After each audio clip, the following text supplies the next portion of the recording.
Greenland আমেরিকার অন্তর্ভুক্ত হবেই আবার দাবি করলেন প্রেসিডেন্ট ডোনাল্ড ট্রাম্প। গ্রিনল্যান্ডের মানুষকে একাধিক প্রতিশ্রুতিও দিয়েছেন তিনি। সামনেই গ্রিনল্যান্ডে সাধারণ নির্বাচন অনুষ্ঠিত হবে। আমেরিকাকে আপন করে নিতে গ্রিনল্যান্ডবাসীকে আহ্বান জানিয়েছেন ট্রাম্প।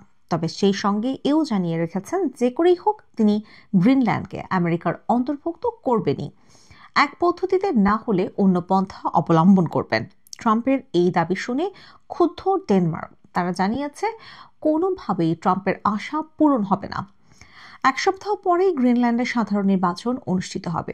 সেখানকার মানুষের উদ্দেশ্যে ট্রাম্প বলেন, আপনারা নিজেদের ভবিষ্যৎ নিজেরাই নির্বাচন করুন। আপনাদের এই অধিকারকে আমি পূর্ণ সমর্থন করি। যদি আপনারা আমাদের বেছে নেন, আমেরিকায় আপনারা স্বাগত। আমরা আপনাদের পর্যাপ্ত নিরাপত্তা দেব। আপনারা ধনী হবেন এবং সর্বোপরি আমরা একসঙ্গে মিলে গ্রিনল্যান্ডকে এমন একটি জায়গায় নিয়ে যাব যা আগে কখনো কল্পনাও করা যায়নি। ডেনমার্কের প্রতিরক্ষা মন্ত্রী টিএল পলসেন জানিয়েছেন, ট্রাম্প যা চাইছেন তা কোনোদিনও হবে না। তার কথায় গ্রিনল্যান্ড কোন দিকে যাবে তা গ্রিনল্যান্ডের মানুষই ঠিক করবেন।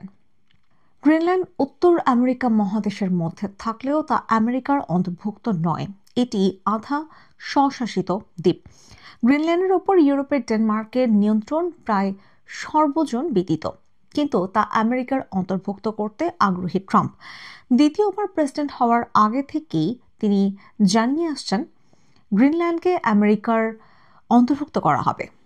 বিশ্বজনীন নিরাপত্তা ও স্বাধীনতার স্বার্থে গ্রিনল্যান্ডের মালিকানা এবং নিয়ন্ত্রণ আমেরিকার হাতে থাকা জরুরি বলে মনে করেন ট্রাম্প। ইতিমধ্যে এই বিষয়ে ডেনমার্কের প্রধানমন্ত্রী মেটে ফ্রেডরিকসেনের সঙ্গে কথা হয়েছে ট্রাম্পের। প্রায় ৪৫ মিনিটের সেই ফোন আলাপে ট্রাম্প অনেক হম্বিতম্বি করেছেন বলে অভিযোগ। ন্যাটোর অধীনে আমেরিকা এবং ডেনমার্ক মিত্রদেশ। গ্রিনল্যান্ডকে কেন্দ্র করে এই দুই দেশের মধ্যে সংঘাতের পরিস্থিতি তৈরি হয়েছে। ক্ষমতায় আসার পর থেকে একাধিক আচরণে ট্রাম্প বুঝিয়ে দিয়েছেন ইউরোপের মিত্র দেশগুলির প্রতি তিনি খুব বেশি ধৈর্যশীল হবেন না। ফলে গ্রিনল্যান্ড প্রসঙ্গে ডেনমার্ককে সতর্ক থাকতে হবে বলে মনে করছেন বিশেষজ্ঞদের একাংশ।